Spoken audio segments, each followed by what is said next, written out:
This meeting is being recorded. Okay. All right, Paula.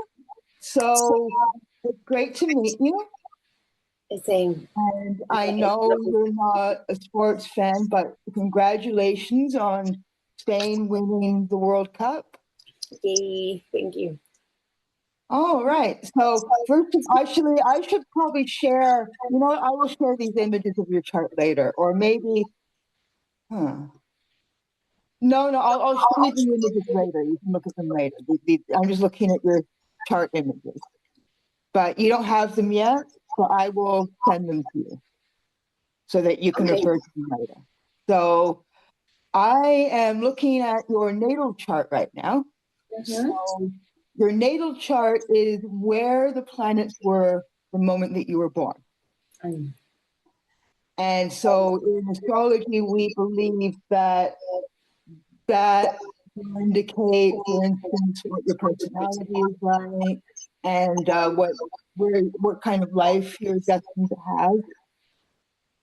So I'm looking at your chart right now, and assuming that your birth time of 4:30 p.m. is accurate, the first thing that stands out to me is you have Pluto in Scorpio. So Pluto is in its own sign, and I've got Pluto in Scorpio as well. Right on your Scorpio ascendant. So you've got like a Pluto right on your Scorpio ascendant. So the ascendant-descendant line, you'll see it later. But it's like a horizontal axis in your chart that indicates, so the ascendant part indicates your initial reaction to the world and how you appear to people like in real life for the first time. And then your descendant, which is opposite that, is how you deal with one-on-one relationships. One-on-one relationships with best friends, with business partners, with lovers, with spouses, also with open enemies, but one-on-one relationships. But the ascendant is you and how you present yourself to the world and how you react to the world. So first of all, Pluto is in its own sign of Scorpio, which is really intense. Like all of us were born roughly from late 1983 or so to 1995. We're born with Pluto in Scorpio. Because Pluto is a very slow moving planet. So out of all the planets, Pluto stays in the sign for the longest. But the thing that makes Pluto different from the other planets, now it's not a planet in astronomy language anymore, but in astrology, if you have an audio out feed, I think I'm hearing some feedback. Sorry, yeah, I think I might look for my headphones, right? Yeah. I mean, it sounds kind of okay, but yeah, I just don't want any distractions.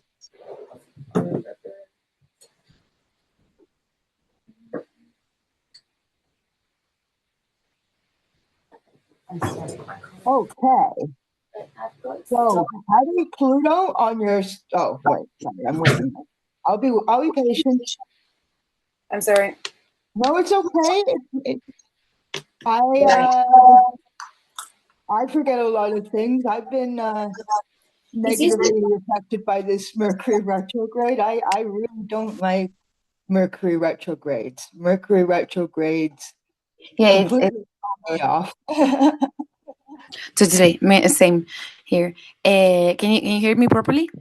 Yeah, you sound great.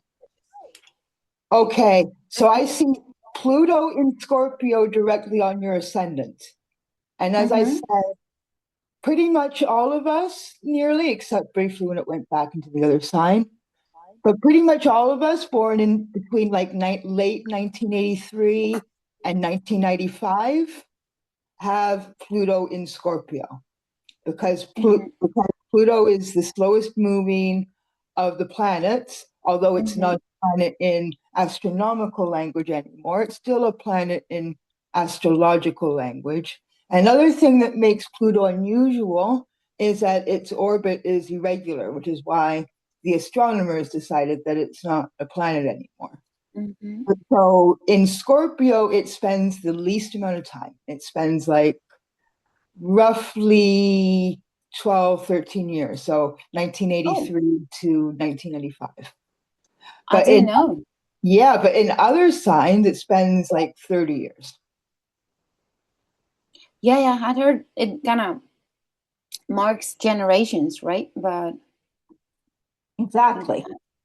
So having Pluto in its own sign of Scorpio, and it's right on your ascendant, which represents how people see you, your reaction to the world, that has got to be super intense. mm-hmm. Pluto is a very secretive, emotionally intense sign. Pluto is all about transformation Mm-hmm. and birth and death, that sort of thing.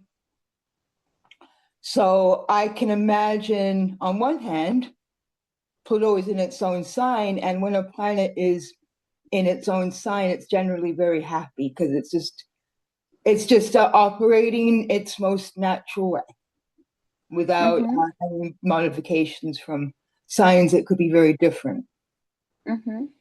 But having it right on your ascendant, you could be an introvert, you could be someone who is very kind-hearted and very gentle and whatnot, and you might not want people to notice you all the time, but having Pluto in your ascendant, there's probably a lot of situations where you are trying to just blend in, but you can't. You can't Really? because people feel your emotional intensity. Perhaps. Yeah, Yeah. it's a feel that. I have a Saturn Scorpio ascendant, so that's kind of similar in some ways and different in others, right? So Mm-hmm. I can only imagine what having Pluto Scorpio ascendant would be like, because my Pluto in Scorpio is all the way in my 12th house, and it's too far from my ascendant to be considered conjunct my ascendant. So, Mm-hmm. but yours is right. If your birth time is correct, it is right there, and yeah. So I'm probably going to be talking about that quite a bit because that's the most dramatic thing that I noticed. But otherwise, you have, oh my gosh, tomorrow is your birthday. Yeah, it is. So tomorrow is going to Turning be, crisis age. Not too yeah, hyped about it. 33, right? 33. Congratulations. So, oh, this is really special. Oh, wow. I am so glad that you agreed to do this because you've got a really interesting part. Thank you. I find it, I like that it's quite balanced. I mean, I Yeah, don't have much Taurus or Aries, but it's quite. yeah. Another thing I noticed, which I find very relatable, is you have your moon, I believe, yeah, at the end degrees of Leo, so at 27 degrees Leo. Mm-hmm. Opposite, I think it's an out of sign. No, it's not an out of sign opposition. It's an in sign opposition. Mm-hmm. Opposite Saturn at 29 Aquarius. So you got Moon 27 Leo, Saturn 29 Aquarius, and it's right on your MCIC axis. So the MCIC axis is a vertical axis in an astrological chart that represents, well, the top part, the MC or medium coli, or we sometimes call it the midpoint. No, it's not the midpoint. Mid sky or something. Mercury retrograde is going on right now. Okay. That's all right. Don't worry at all. The midheaven, so that represents Heaven. your career or how people in the public view you, right? So I would say you're. And they see me as a Virgo. I could, well, well, okay. Yeah. I could say So that. you're Bit of a nun. there's lots in your chart that I find personally relatable. Cool. So you're Virgo MC, first of all, and I also have a Virgo MC. So hey, we're just getting along great here. So that having a Virgo MC, and I know from firsthand experience, you probably come off to people as being kind of perfectionistic, nitpicky, someone who it could be responsible and reliable with doing practical things, but might be too critical of other people and nitpicky, right? Yeah. And very smart. People probably think you're very smart, and they're probably correct about that. But yeah, and yeah, but Moon conjuncting your MC is still doing it from the latter degrees of Leo. So you got that opposite your Saturn on your MC IC. So Saturn in the late degrees of Aquarius, but then of course your IC, which represents your private life, your home life, your family, is in the early degrees of Pisces.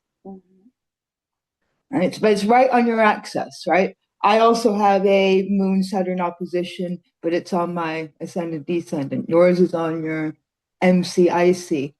First of all, speaking from one Moon Saturn opposition person to another, that is a painful aspect. Sorry, again? A painful aspect to have. Okay. Because I don't know about you, and the signs that your Moon and Saturn are in are different from mine. But for me, it feels like I've got all these emotions, but I'm dragging this ball and chain. Yeah. No, I've totally felt like that last week.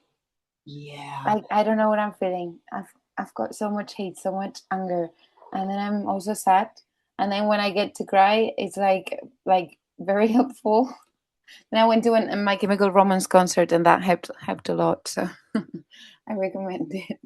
Well, I totally relate there. Like, I think there are good things. There's some good things about having the Mars Saturn opposition. Like, it's possible for you to express restraint sometimes when it's needed, right? But the negative side is, we feel like, we both have that aspect, and it's not fun, and it does feel like there's a drag on your emotions, And then the other thing, and I don't know if you can relate to this or not, but as I get older, I'm getting more and more comfortable with sharing private things about myself publicly. And one of the things is I feel like a neglected child on the inside. Like I feel like my really private self is I present myself to the public like I'm strong and responsible and self-sufficient and all that.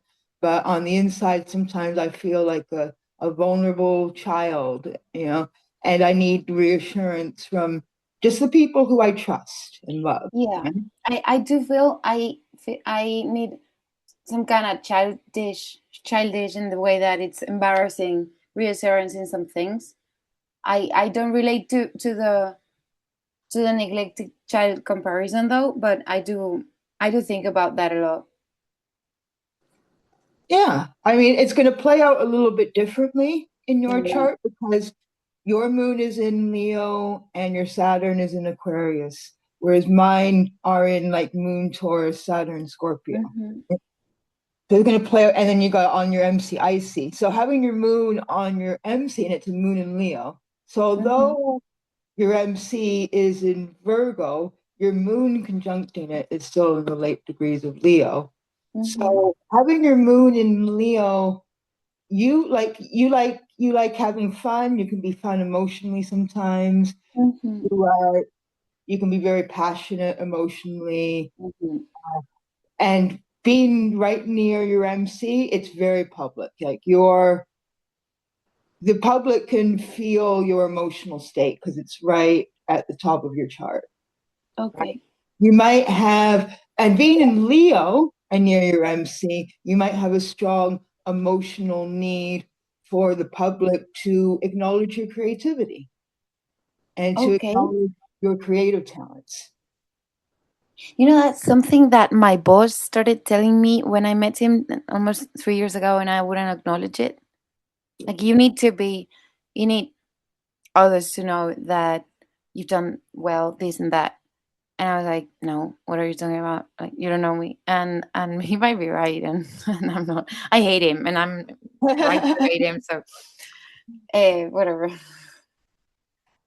Yeah, like I see that, and I see someone who should maybe be in the arts. Or Well, I wish I was, but no, I'm not. yeah, that's capitalism. Instead of doing what we do best, we're doing what we have to do. What pays off? Yeah. Exactly. I'm sorry about that, but yeah. Well, I mean, at the very least, you can if you can share your creativity with the public without it being a job for now. But yeah, and also I know you're 33 and you've been an ad. Well, you're 33 tomorrow. Yeah, And not yet. you passed your first Saturn return, and you've been an adult in the workforce for well over a decade now. And so it might feel like it's too late to start a new career. But my cybersecurity career took off when I was your age. And my dad was a professional writer, and he cool. didn't start until he was in his mid-40s. That's very, very, very much encouraging. So thank you for sharing. Yeah, I think there are some careers that the doors are closed. Like you can't be a professional ballerina unless you started when you were 3 years old, right? But there are other careers that are still open to you. Yeah, I guess. I hope. I'm planning on getting like a part-time job this year. I'm planning on it. I've Yeah. got 2 weeks in August to apply Well, and search, and sorry. my bad. No, it's my bad. I'm gonna be completely transparent. I have ADHD, and I just took my ADHD medication a couple of months ago. I So have tried some of them. yeah. I Yeah. haven't got it diagnosed. I had some tests, and they were like, no, but I've got some symptoms for sure. It's very difficult to get diagnosed with Although, ADHD, especially if you're a woman. yeah, I guess, and also I wasn't too keen on doing. We call it Ruby Fan here, on concerta. And I can't remember the words. I know the names in English. Never mind. And I wasn't too eager to go on them because I tried the concerta is the longest liberated one, and I couldn't sleep for so long, so it was like, okay, this might not be. That's a problem. That's a problem with stimulant drugs, definitely. And yeah, it can be really tough to find medication that's appropriate for you. So I definitely relate to that.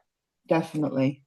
I don't know what the Spanish healthcare system is like, other than it's definitely a lot better than the American one. But It's not perfect, but it kind of works. But yeah, I kind of have that feeling that they kind of give you the pills a bit too fast when you probably could have used therapy. And yeah, that's my opinion. Anyways. okay. But I don't know whether or not in your healthcare system, if you don't like one doctor, how easy it is to find another doctor. No, that's quite open. That's quite easy. That's pretty easy. Okay. You can, like, as long as you can move there, and I'm pretty sure if so in Spain the different communities hold their own education and medicine systems. So as long as it is in your community, I'm pretty sure you can apply to any doctor. So if you just have a friend, like my friends even do it. I don't, pretty happy with my doctor so far, but I've got many doctor friends, so I could just go to their center and say I want to be treated by this person, and that's with general doctors. I'm not that sure you can choose your specialists. I'm not sure about that. And yeah, well, I think you do. But yeah, and the problem are like waiting lists. They're too long. They're just too long for anything. Like in February, I got assigned to my psychologist for March 2027, you know? So yeah, you don't pay for it. That's awesome. But a year waiting. Okay. I am in Canada's largest city of Toronto. Uh-huh. It's the same here. Unless you are a rich person paying for private medical care, you are going to be on a waiting list for a long time. Unless it's an emergency and then you go to the emergency room. Exactly. That's it. That's, well, yeah. We could be talking for hours about this. But they, like the people at the medical system complain that we go a bit too often to the emergencies. But then it is also true that yeah, you get this kind of situations like a year waiting for because and then at the same time, and when I've been to the emergencies, which I have been educated into not abusing, not like being able to tell when something is an emergency and when something is not.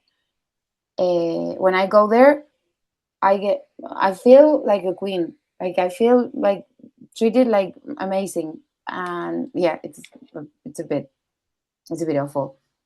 Yeah. Then, for instance, I can't tell my main doctor. We call them family doctors, médicos de familia, and she's the one who says, okay, you should go to the laryngologist, or you should go to the psychiatrist, or you should go to the neurologist, or whatever. And she's the one who appoints your appointment with a specialist, right? Mm-hmm.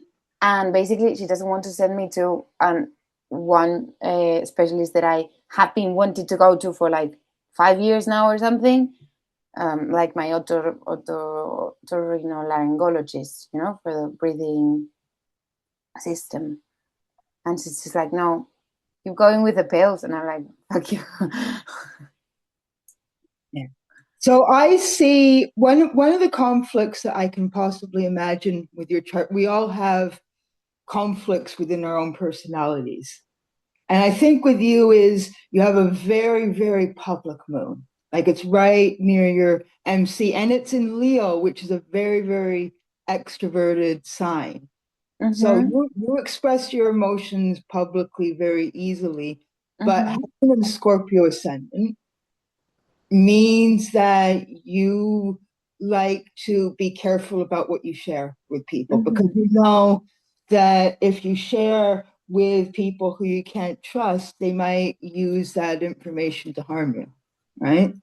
So I can see that as being kind of a contradiction. Does your moon in Leo oppose your Pluto in Scorpio? Let's see, probably. And yes, well, I mean, square. And yes, it does. It is a square aspect. So squares are a friction aspect. And I've got lots of squares in my chart too. Not that particular square, but you're not doomed to have squares in your chart. They can actually be good in some ways, giving you the impotence to do difficult work and whatnot. But yeah, your conflict between being a private person and sharing your feelings with the world, that's probably a bit of a struggle for you. And then obviously we haven't touched on your sun at the end degrees of Cancer. So it's at 28 degrees Cancer. And your 33rd birthday is tomorrow, which means you were born on the 21st of July, 1993. So that's I found my 30s were probably the best decade I've had so far. Like Nice. finally, yeah. I I'm think glad.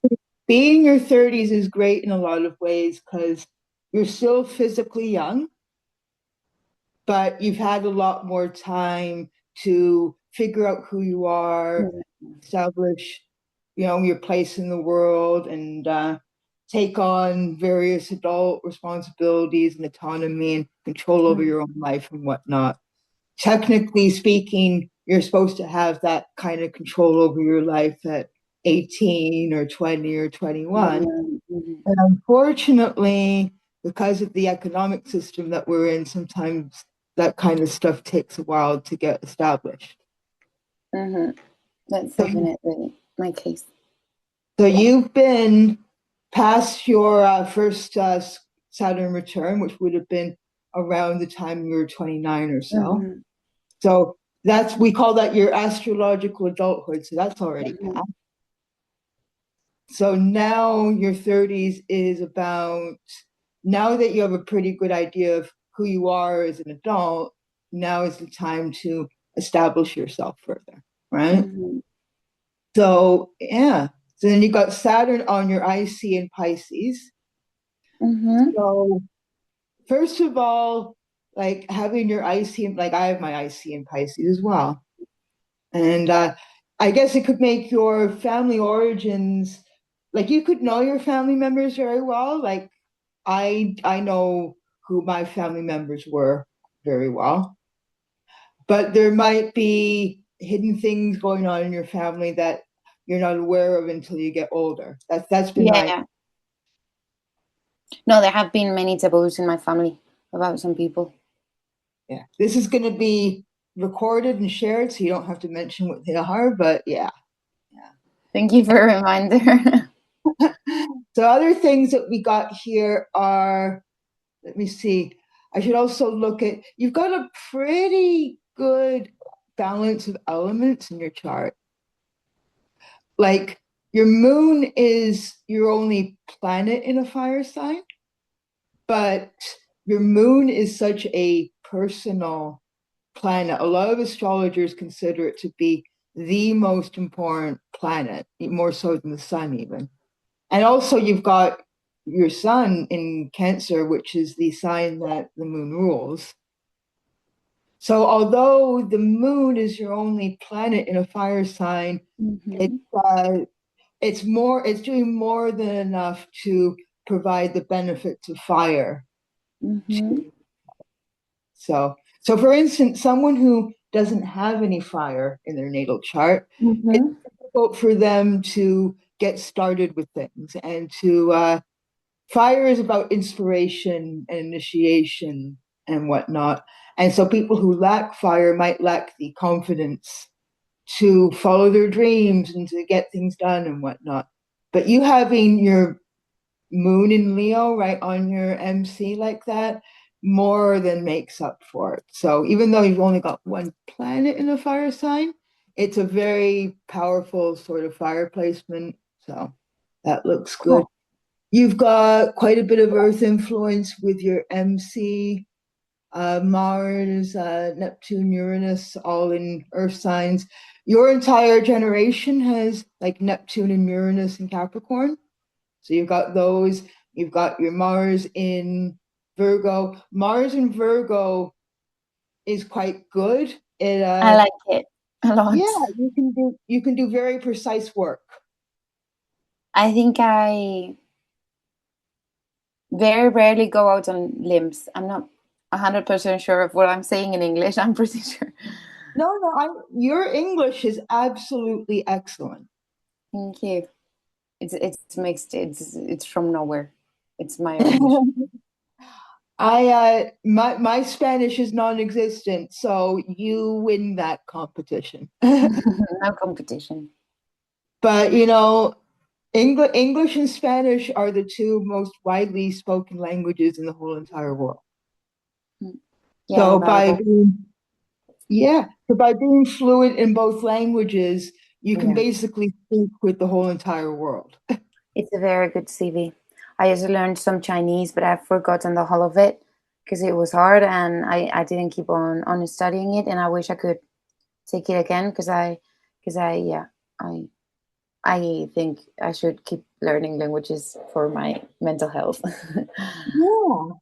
I've been learning Japanese for the past Cool. few, so I think that's great. But yeah, I mean, if you're just thinking about what would help you communicate with the whole entire world, definitely Chinese would be the next language to consider, more than Japanese, definitely. Yeah. So I yeah, don't think I'll ever master it, but I've never been to China either, so let's just wish. yeah. No, this is great. Well, I mean, most cities have Chinatowns. Yeah. I'm pretty sure Madrid and Barcelona probably have Chinatowns, right? Yeah. I love going to Usera. So yeah, that's so you got Mars in Virgo and it's in your 10th house. So you can do very detailed work. Again, very what? Detailed work. Can you spell Detailed, that? careful. Beetle. Thank you. Sorry, I was understanding beetle, like like the bug. No, it's okay. We're another thing is we're in the middle of a Mercury retrograde right now, so we can have miscommunications just based on the Mercury retrograde. So the other thing that's kind of earthy in your chart is you got the Neptune Uranus conjunction, and in your chart that's a very tight conjunction, and it's in your second house in Capricorn, which is a very much a generational thing. Mm-hmm. So although the cusp of your second house is in Sagittarius, but those planets are in Capricorn. Mm-hmm. I can imagine, like, the second house represents your possessions, your money, what you have, your values. And so I can imagine that area of your life, your possessions, your values, your money, it's always full of surprises. You could Okay. be rich, you could be poor, but it's always changing. It's always a surprise, Okay. I right? wouldn't mind getting to be rich and staying like that. To be fair. Well, maybe you'll get a sudden windfall one day with transits to your second house, right?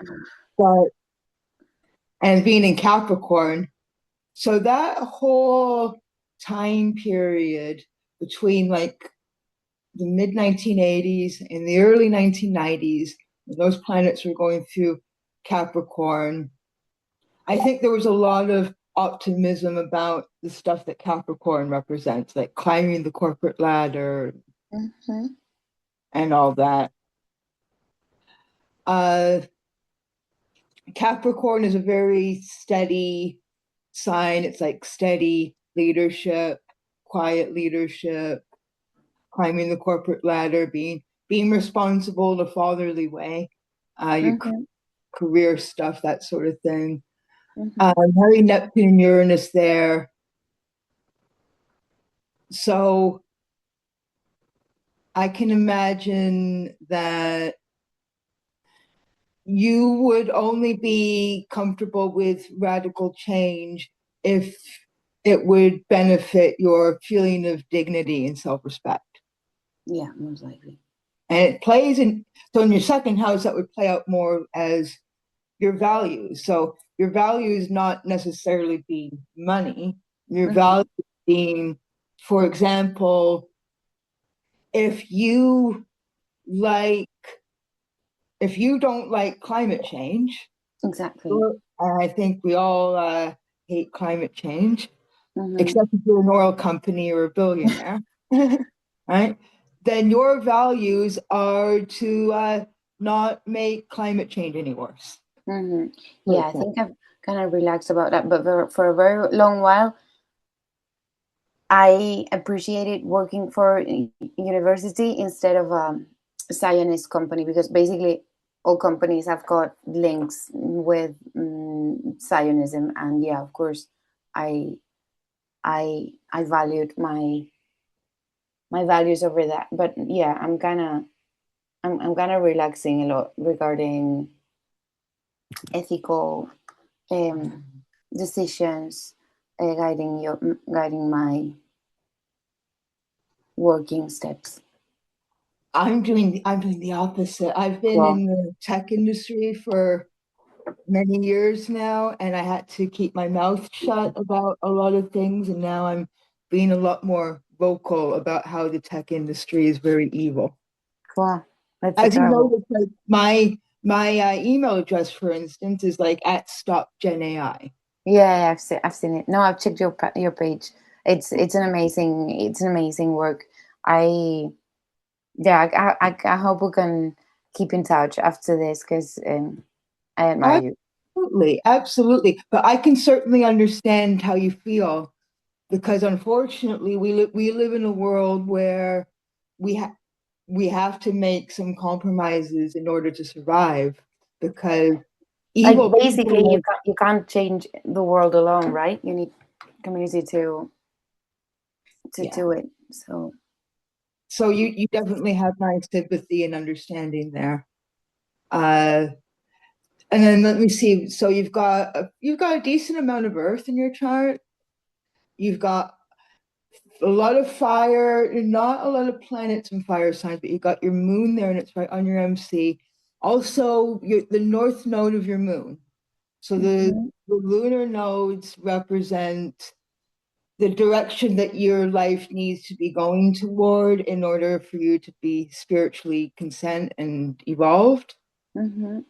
So you've got your north node in Sagittarius. It's Mhm. the opposite. I've got like North Node Gemini, but you've got your North Node in Sagittarius in the middle of Sagittarius. So that means that in order to spiritually evolve, you got to take the things that you know and then consider what the true meaning of those things are to the wider world.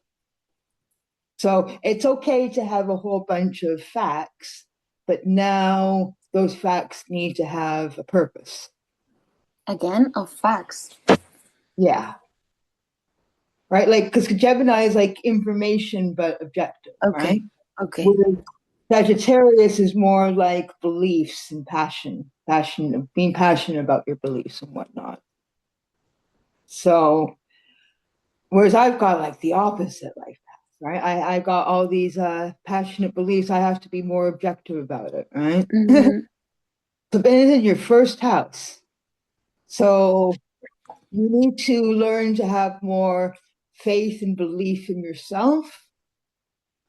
And I can see that. And so if you move like that, you will be moving toward the direction that you need to be going. But that means having your South Node in Gemini means that you're naturally already very good at thinking and communication and being objective with information. Those are things that come naturally to you. Thank you.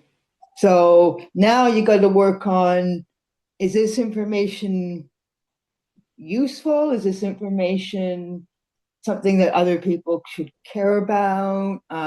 Something that people should be passionate about? Okay. And how can I turn? So if you got first house, and then your south node would be in your seventh house. So how do I take the information, my communication skills that I have, where I'm very good working a one-on-one with other people, and transform that into passionate belief within myself? That's how I Do you want interpret. me to type that down? Yeah. Well, also there'll be an audio recording, so All right.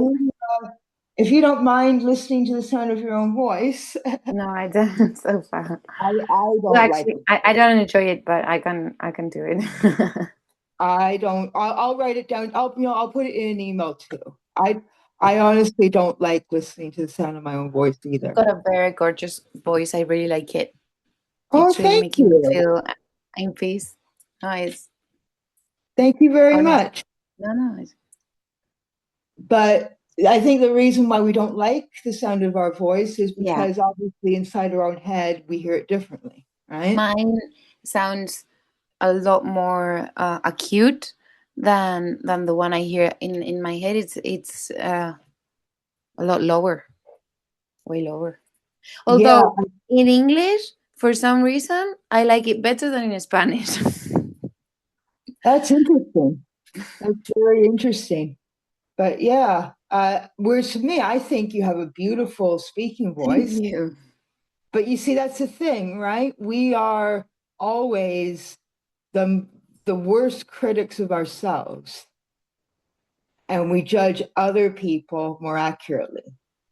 But we can be very, very harsh toward ourselves. And of course, you having a Virgo MC and you got a Pluto Scorpio ascendant, you definitely, I can see you're probably critical of yourself as well. So, and we tend to be the harshest critics of ourselves anyway. One of the things that I'm starting to enjoy about getting, and I'm not that old, like I'm only 42. That's not that old, is it? No, it's not. But one of the things that a lot of us benefit from in getting older is learning to accept ourselves as we are more and being less critical of ourselves, more compassionate toward ourselves. It's not easy. It's not easy at all, especially if you got a Pluto Scorpio ascendant, a Virgo MC. Not easy, but you might find with time that you are more patient and forgiving of yourself because although you do have that Mars and Virgo, so in that sense you can be quite critical of others. You are probably still a lot more compassionate and understanding of others and harsher toward yourself. You will hopefully learn over time to be more accepting of yourself, and that's a challenge that most of us have. So, and then you've got a fair amount of air. So you've got Jupiter in the yeah. So Jupiter in Libra. It's around the middle of Libra. I would say like 8 degrees Libra in your 11th house. So the 11th house has to do with, for instance, Is it in my social 11th activism house? groups. Yeah, so like social activism groups, for instance. So, for instance, like Stop Gen AI, my political org would be my 11th house kind of thing, right? But it's also so it's not necessarily your work because your work isn't about the things that you're excited about to like transform society. The 11th house would be more the things that you're excited about to transform society, political activism, the your relationship with your collective. It could include your friends, but also like your wider social group. Political, yeah. No, I totally face who you're referring to. Yeah. So you got Jupiter there. So Jupiter is the planet of opportunities and expansion and whatnot. So Jupiter in Libra, you could find opportunities in social groups, basically.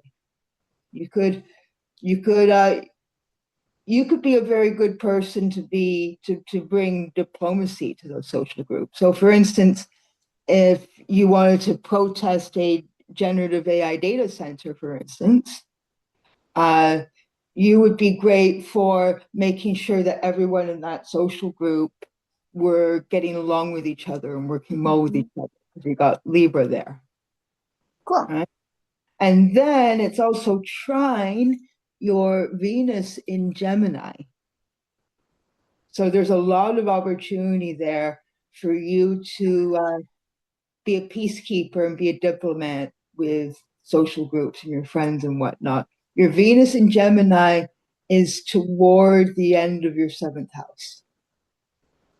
So you can be So Venus represents the things that you like and how you appeal to people with kindness and charm and whatnot.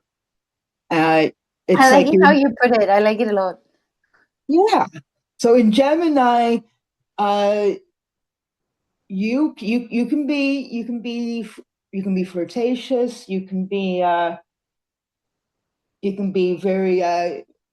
Gemini is the most mutable of the mutable signs, and it's the first air sign of the zodiac. So you can be very. Let me think about. Yeah, you can communicate very well. Why am I think this is a Mercury retrograde. That's It's kind okay. of affecting me. That's so okay. And I don't know. It's your reading, so I'm not But yeah, I intervening. mean, But chances but are I'm not offended at all by any of the. I wouldn't be at all surprised if, friends and lovers have been like, you're Very many and very short. yeah, they might be because you got your Pluto Scorpio ascendant. So they might say, you seem really emotionally intense and mysterious on the outside, but getting to know you, you're very friendly. You're very friendly and you say really nice things. And wow, I'm surprised because you seem so intense and introspective on the outside, but you're so friendly once you get to know you. I I'm am. They might have said that to you in Spanish, but either way, yeah, that's what I see. So Cool, that could cool, be, cool. and then finally you got Sun, Mercury, Pluto, and your ascendant all in water signs. So water is very like emotional and deep, and you have plenty of that in your chart. You have a very element balanced chart, I guess is what I'm trying to say. So fire is like excitement and initiation, inspiration. Earth is being practical and stability and stuff like that. Air is objective thinking and communication and relating to people. And then water is emotions, feelings, and whatnot. You've got a very good balance of those elements, which in that makes you kind of like a well-rounded person. And then Thank you you. also, yeah, you also have a good balance of quadruplicities, is what we call it in English. So you have a good balance of cardinal, fixed, and mutable signs. So cardinal, you can start things. Fixed, you can carry them through. And then mutable, you can finish things.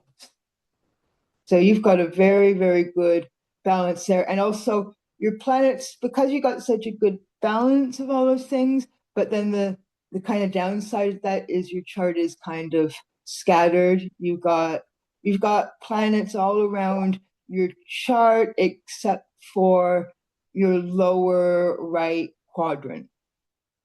But in the other three quadrants, you've got lots of planets. So I'll explain what that means. So Thank you. the northern part of your chart, above the AC, the ascendant, descendant, is the public. The lower half of your chart, below the ascendant, descendant, is your private, like personal life. And then you look at the MC-IC axis, which is a vertical line.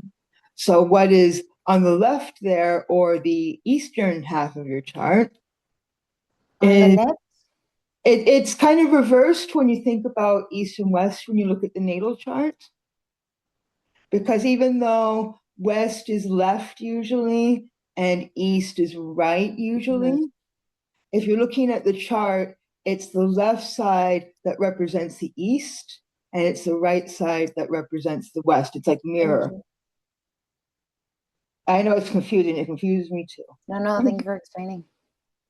So the left or eastern half of your chart is more to do with self and the things that are within your control, right? Whereas the right or western half of your chart is other people and things that are within their control.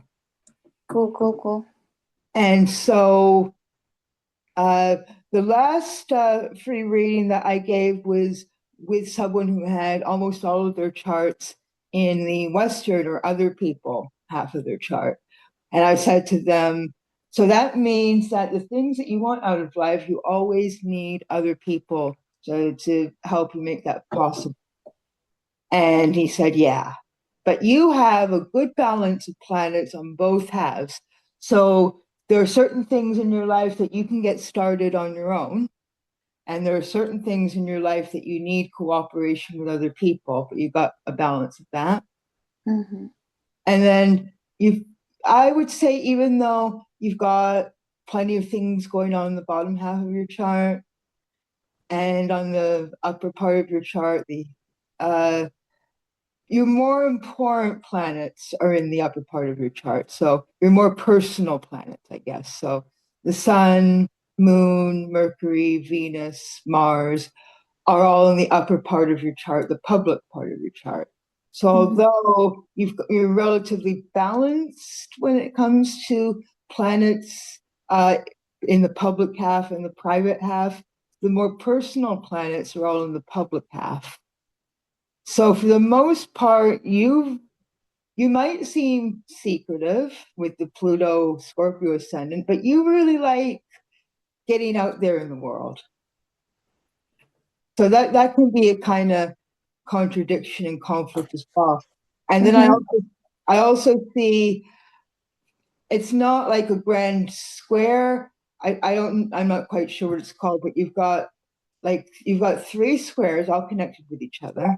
So Pluto on your ascendant, and then it's squaring your moon at the later degrees of Leo, and it's also squaring Saturn in the beginning degrees of Pisces. No, sorry, not Pisces. Capricorn. The end degrees of Aquarius. My apologies. Oh, sorry, not mine.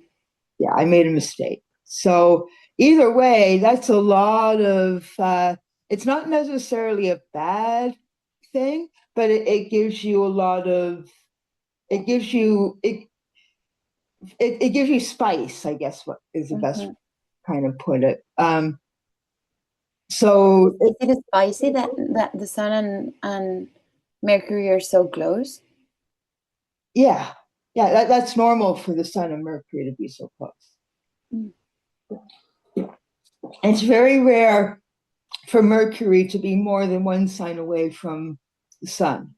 So you having both your sun and Mercury in Cancer, that's usually to be expected. So yeah, but I'm looking at like the squares there. You can be quite emotionally, I would say there's a lot of oomph, like spice or grit or intensity in your emotions. So wow, and they're all in fixed planets too. So you could be really stubborn with that. So when you feel really passionate about something, you're really into that passion. It stays with you. And there's a lot of intensity and potency there. So I would love, and with like your Pluto Scorpio ascendant, you are a great friend to have when your friend is in trouble and someone is treating them badly. Okay. Right? Even though you've got Venus and Gemini and whatnot, if someone you care about is being mistreated, I don't think you'd be like, well, I need to hear all sides of the situation. You'd be like, no, you're like a sister to me. I love you. I'm gonna fight for you. Yeah, I do. Like that's what differentiates in my worldview a friend from a colleague or a mate. Yeah. So that I find that very relatable, by the way. So I think that's great. So and then with your Venus and Gemini in your seventh house, you can still be objective and open-minded about changing your feelings about things, but it's balanced out with everything else in your chart that's very fixed and passionate. So that can be a very useful combination to have. A little bit of flexibility and open-mindedness, but mainly passion, and you stick with what you believe in. That can all be very positive. So now we're going to look at your transits. Okay. So the planets that are important aren't going to change too much between today and tomorrow. Today, we are experiencing a Jupiter-Pluto opposition that is very, very intense. So people are going to be, and I know that you're in Spain and people are probably still very loud celebrating the World Cup win. They're unbearable. Even outside of Spain, people are feeling very passionate and excited and intense because of that Jupiter-Pluto opposition that we are experiencing right now. So your transits for today, the day before your birthday, feature that Jupiter-Pluto opposition. And I see, so the transits are where the planets are at any particular time. And then we compare them to the planets in your natal chart, which is where the planets were when you were born. Right? So I'm looking at the transits for today, and you got like a Mars, Jupiter, the transits. So this isn't your natal chart, but it's where the planets are currently. Mm-hmm. So the transits are, right now there's a Mars, Jupiter conjunction in Libra, which is in your 11th house. So that's very, a lot of very passionate energy there, excitement, excitedly moving forward in things, although Mars might not necessarily be very happy in Libra, but having those two planets there and it's in your 11th house, you're going to find social groups are going to be there's going to be a lot of activity in your social groups. There's going to be a lot of forward moving events and whatnot. That's what I see. And then, okay, we have do I have the right? Oh, no. Oh, I'm sorry. That's okay. Scrap all of that. I was looking at the chart for July 20th, 2029. Okay. Again, we're doing this during Mercury retrograde. So no, Mars and Jupiter are not currently in your 11th. I was looking at that thinking, where's the Pluto opposition? It's supposed to be a big Jupiter-Pluto opposition today. And I was like, oh no, that's all for 3 years from now. So scrap everything I said about That's Mars okay. being. We'll get to that when we get to July 20th, 2029. So now I am looking at July 20th, 2026. And right now, the transiting moon has been hovering around your natal Jupiter. Mm-hmm. The Jupiter-Pluto opposition is in Jupiter in Leo and Pluto in Aquarius. Mm-hmm. That opposition is going on in your 9th and 3rd houses. So the 3rd house is like your neighborhood, your local travel, local community. And then the 9th house is foreign travel, long distance travel, exploration, university, college. Okay. Yeah. So you're thinking a lot about ideas and your place in the world and whatnot. Today would be a good, even though there's a Mercury retrograde going on, you might be very motivated to learn something new about the outside world today. Okay. So that's okay. And then let's see what other interesting transits. As I explained in the last free reading that I gave someone else, when it comes to transits, we pay more attention to the outer planets than the inner planets because the inner planets move a lot more quickly, whereas the outer planets move a lot more slowly. Okay. So for instance, the moon goes through the entire zodiac every roughly 28 and a half days. 20 and a half, Oh, yeah. 20 So and a half? 28 and a half days. Thank you, sorry. Yeah. So even though the moon in your chart is very important, very personal and significant to you, as a transit, it's not super important. But the transits of the outer planets are, because they're more significant when it comes to the wider world and what's going on. Mm-hmm. So I'm looking at the Jupiter-Pluto opposition in your third and ninth houses, which I just had a good time to think about big ideas and consider that and your place in the world. Saturn has been in Aries, has been transiting your fifth house for a while, Mm-hmm. and transiting my fifth house as well. And so the fifth house has to do with creativity.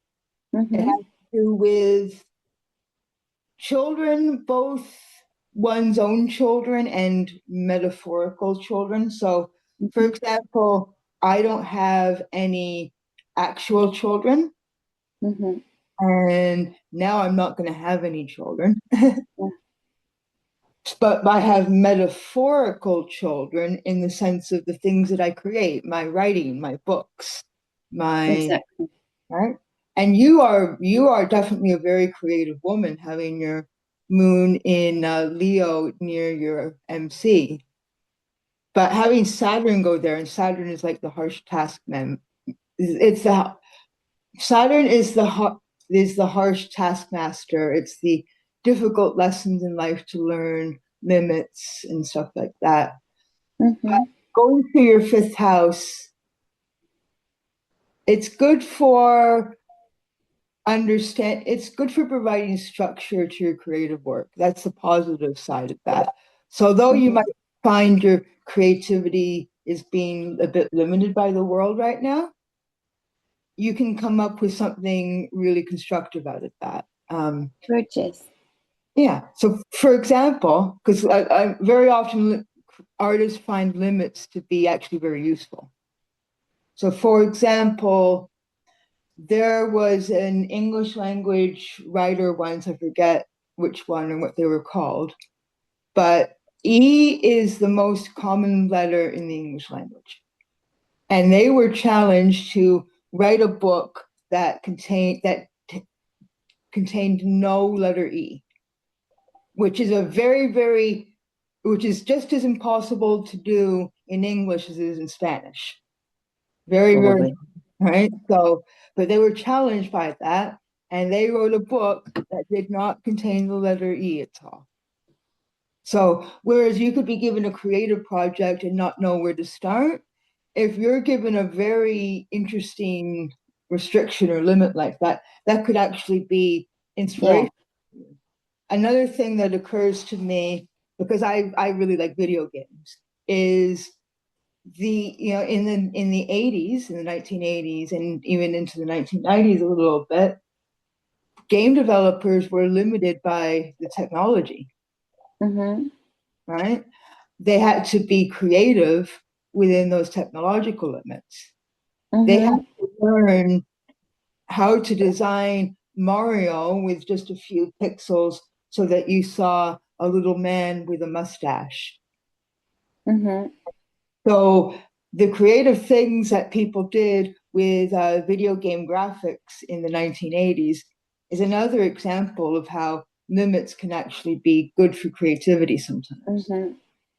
So I don't know how that's going to apply to your life, but this is a good time for you to think about what you need to, the difficult things in your creative life that you need to work on in order for you to evolve in that area, like to create works that you're going to be proud of for the rest of your life. I'm actually thinking about video games as well. Because We all like video games. because I've been playing an open source Caesar 3, Okay. There's so many bugs, and I wouldn't mind getting on my GitHub again for a little while for it to look a little better as well.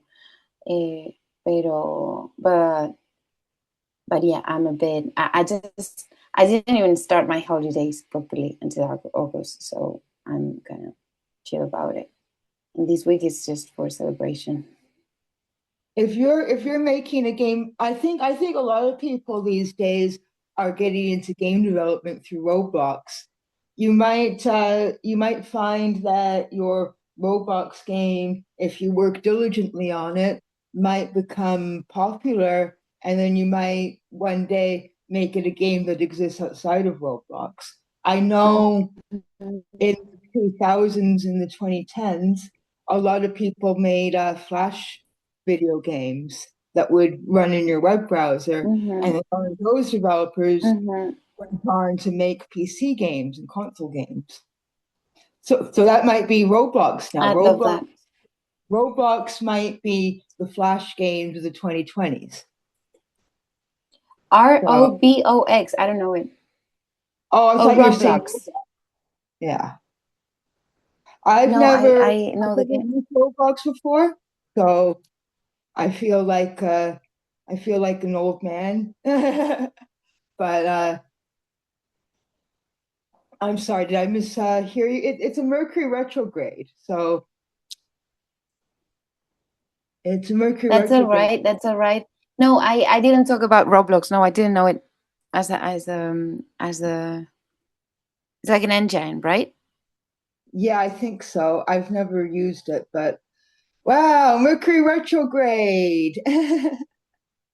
But you're talking about you're interested in video games. Are you interested in learning to develop them?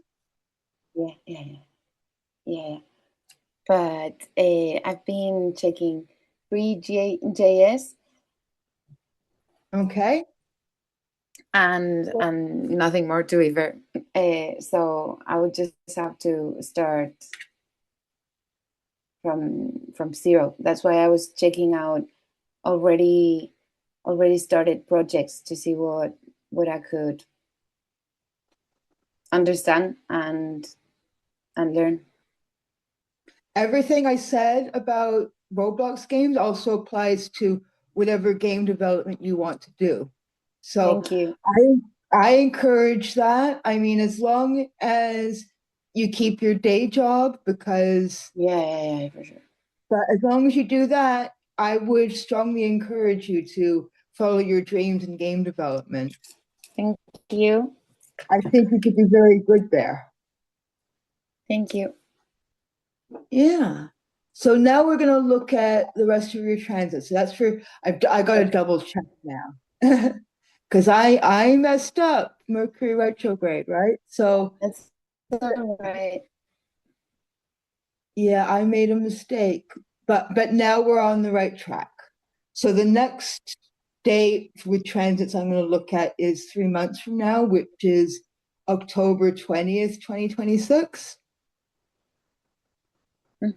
So Jupiter in Leo is still in your ninth house. So it's a great time for you to be exploring the world. If you don't travel, then it might be more like go to your local library, go to foreign restaurants, meet you. Well, you are meeting people in foreign countries because I'm in Canada, right? Meet more people in foreign countries.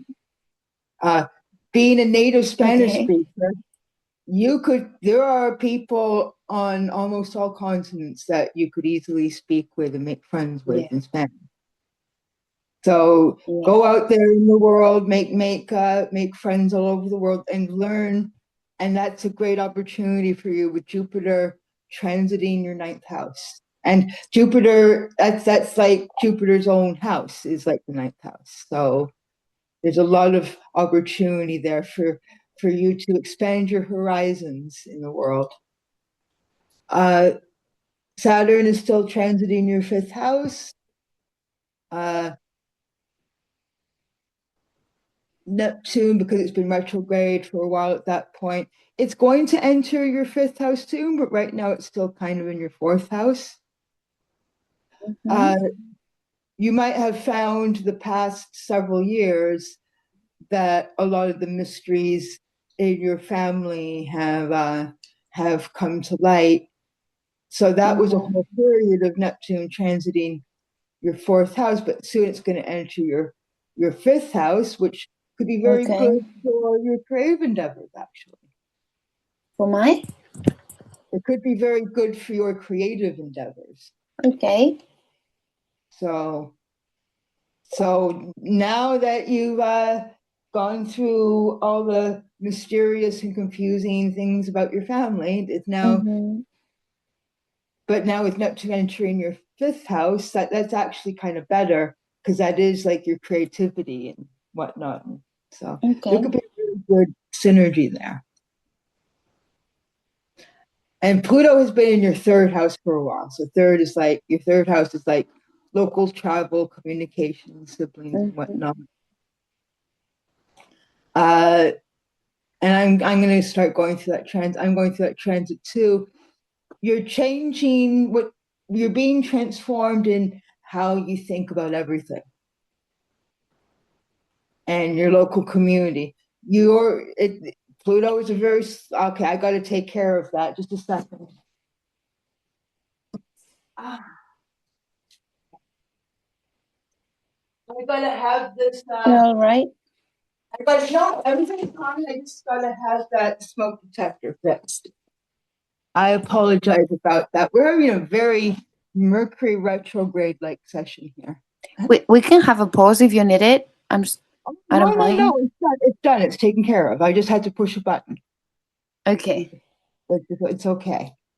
So Pluto being your 3rd house, your relationship with your local community and your neighborhood is going to be transformed for a while. The way you think about things, the way I think about a lot of things has been transforming for a while.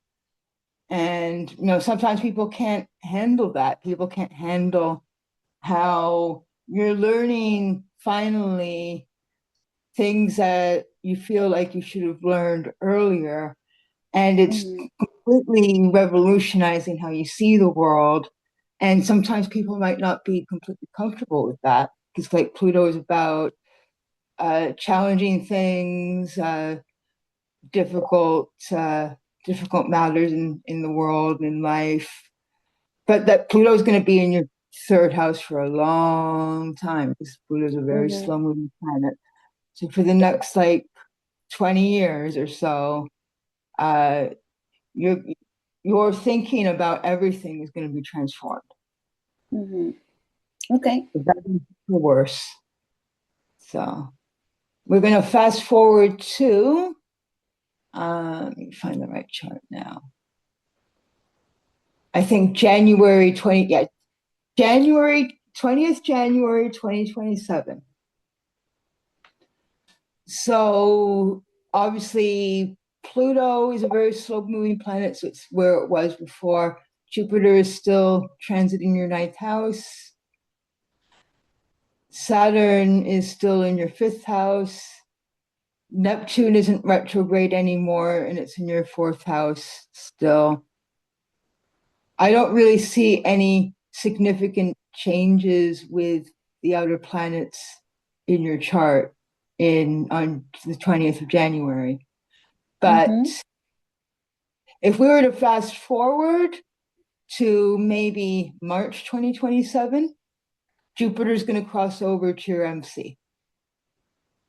So any sort of frustration that you've felt with your career or your job or whatnot, all of a sudden you're going to start to see opportunities with your career.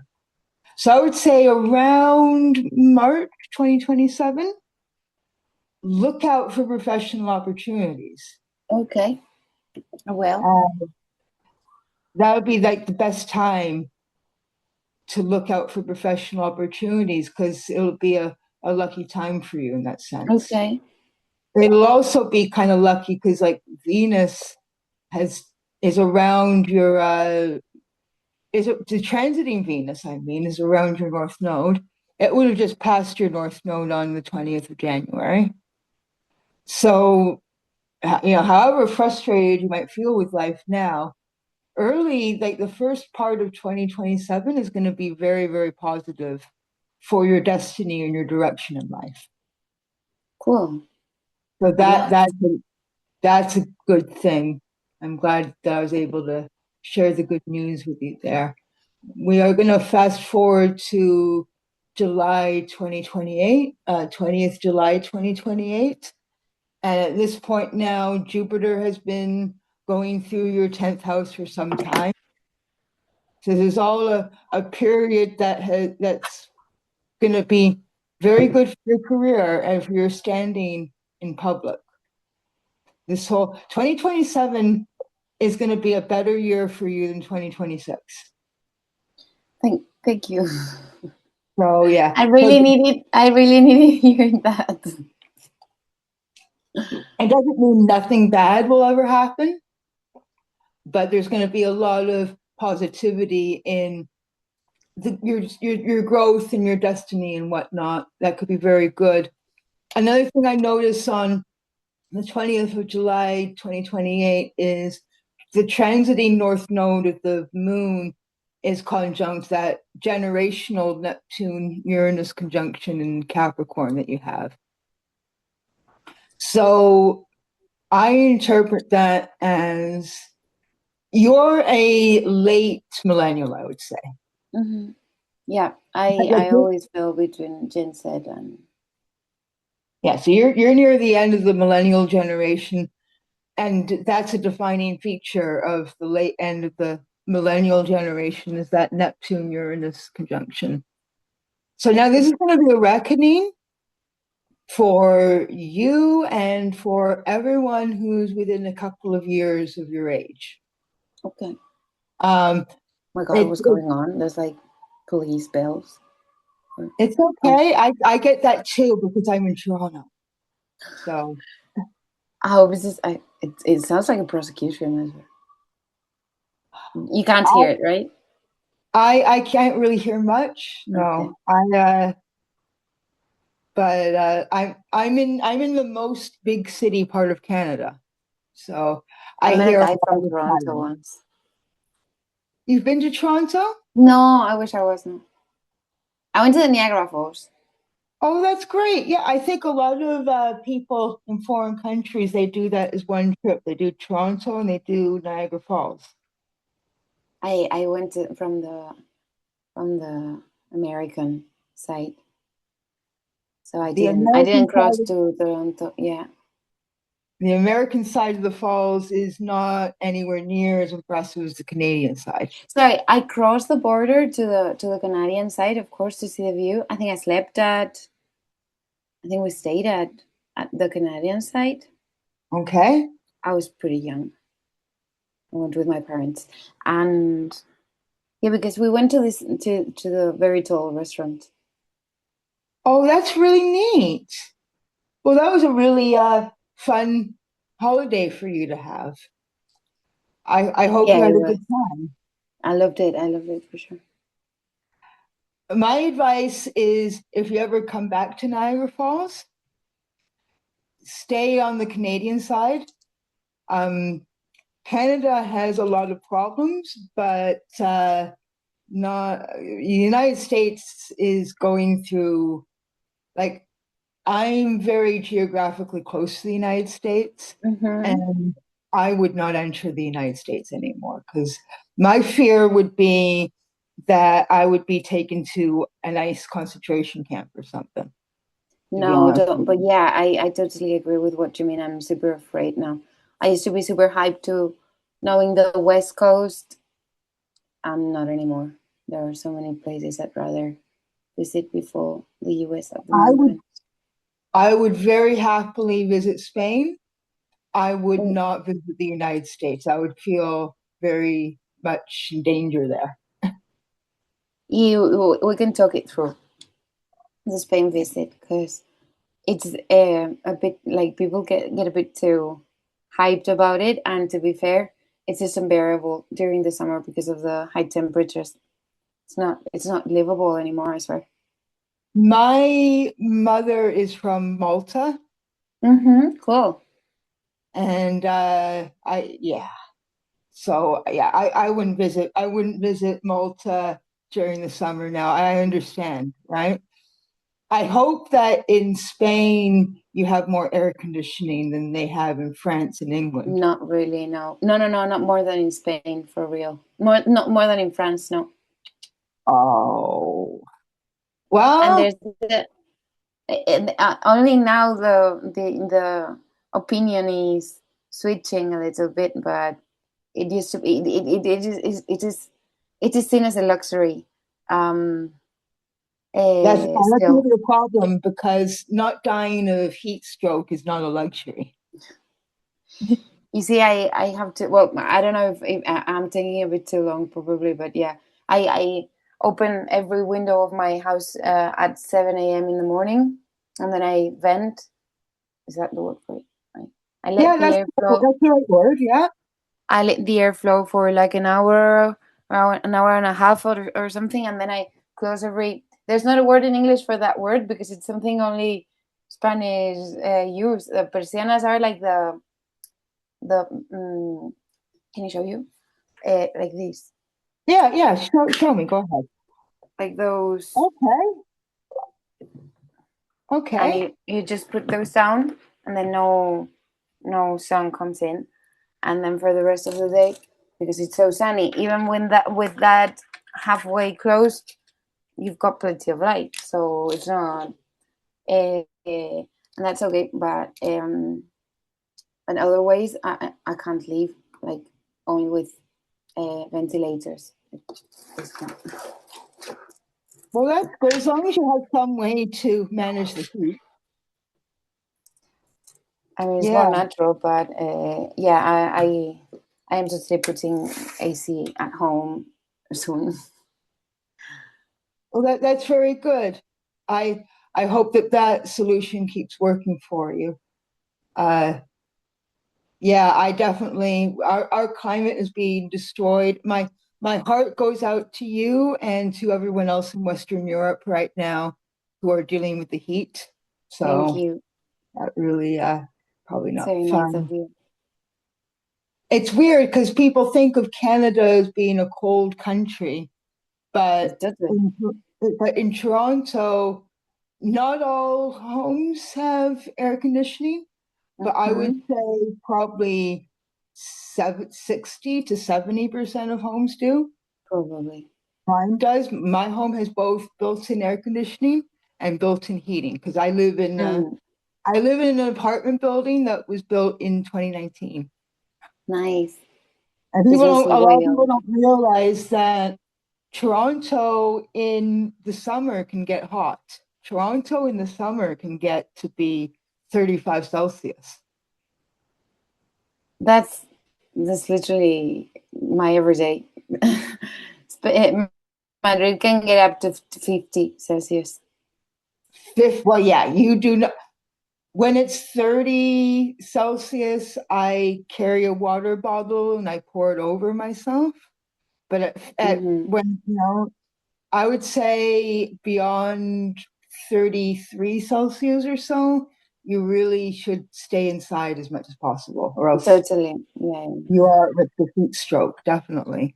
So Mm-hmm. 50 Celsius, 50 Celsius that's a in the street, that in the shadow, as we say. that's an emergency. That is you better stay inside, and you're gonna have a real hard time keeping your home at a livable temperature when it's 50 Celsius outside. You It need to is. have a very strong, at that point, you would need to have a very strong air conditioner, and you would need to have a home that is built to not have too many leaks. To keep the heat, exactly. Yeah, yeah. To keep the air conditioner in. Uh, Mm-hmm. Yeah, good yeah, luck with good that. isolation. Yeah, Good no, luck the with isolation systems the are worked through, but not so much. not so much the acceptation, the social intake of air conditioning machines. No, nope. And yeah, things just change, and we started assuming it. So finally, the last set of transits I'm looking at, because this is a 3-year transits, is the 20th of July, 2029. So just before your 36th birthday. And now everything that I was saying mistakenly before applies to this day, 3 years from now. So the Mars-Jupiter conjunction in your 11th house. So around your 36th birthday, that would be a great time for you to get involved in some political activism groups, because you've got like Mars and Jupiter conjuncting there. You're going to have a lot of energy and inspiration when it comes to social groups and political activism and getting people together. So I would make the most of that opportunity. And Saturn had just crossed your descendant. So while you might find limitations and challenges in your one-to-one relationships with best friends and business partners and lovers or whatnot, when it comes to groups, when it comes to people at the bar or political activism groups or whatnot, that's going to be a great area of opportunity and expansion for you. To think about that around your 36th birthday, about getting more involved in your community and trying to make a positive difference in the world. Okay. And that's all that I've got for you. So if you've got any questions, go ahead. Do you use the astro.com chart? Yeah, so I use astro.com to draw the charts. Cool. But my interpretations are completely from looking at the charts. Yeah, no, I totally, I really enjoyed it. I just can say thank you. It just popped out when you talked about questions, but I really liked it. I think it did it was the most splendid, like the most original, like the most worked through reading that I had ever had. No, for real. And I'm just super grateful, really. I'd love to learn from your sources, and yeah, I just wouldn't mind to pay for something like this in the future if I got any specific questions or something like that, because it's been almost therapeutical. Well, that's great that you've really made my day. I really appreciate that very much. Thank you. I will email you. I will email you all the charts that I used astro.com to create. Okay. And I will email you a link that you can use to download the recording. Okay, that would be perfect. I'm just starting with my astrology services website. You're gonna be great. So if you'd like to help me out, just share the URL with people. Okay, I totally will. Help for me. I really appreciate that. So I'm going to stop recording. Okay. Here, there we go.